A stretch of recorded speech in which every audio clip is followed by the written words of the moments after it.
Let's take the very clear case of electricity generation. Everybody understands blackouts are painful, they're unpleasant, and they make it very hard to do business. How can you maintain an office when the electricity is going off and your computer is all shut down?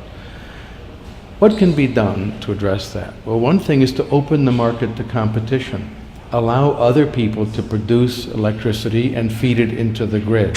Currently, Lebanon has a monopoly system on electricity generation, and the public pays the consequence for that, which is very, very poor electrical service. If you open it up to competition, it means somebody is going to lose their privileges and benefits, a tiny share of the population. Understand that. Compensate them by giving them shares in the new company. They will benefit, and everyone else will benefit as well.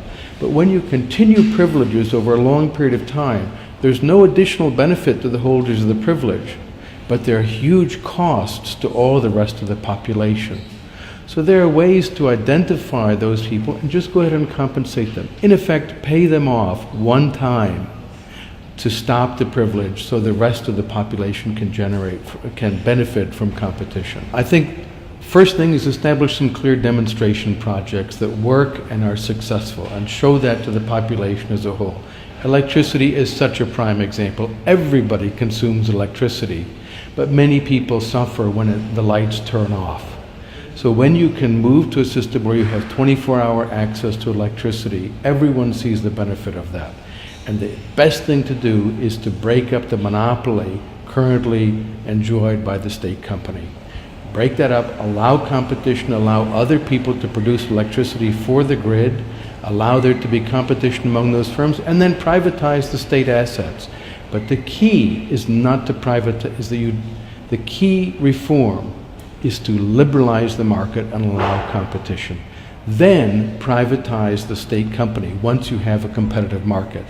Don't do what Mexico did, which is to privatize a monopoly. This is a very bad idea and entrenches cronyism. Instead, open the market to competition by all, make the state firm compete with all of the other private firms, and then privatize that and return that to profitability in the private sector.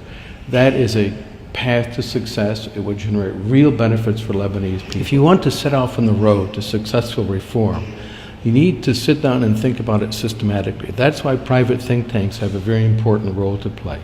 And the Lebanese Institute for Market Studies is an advanced player in this particular field.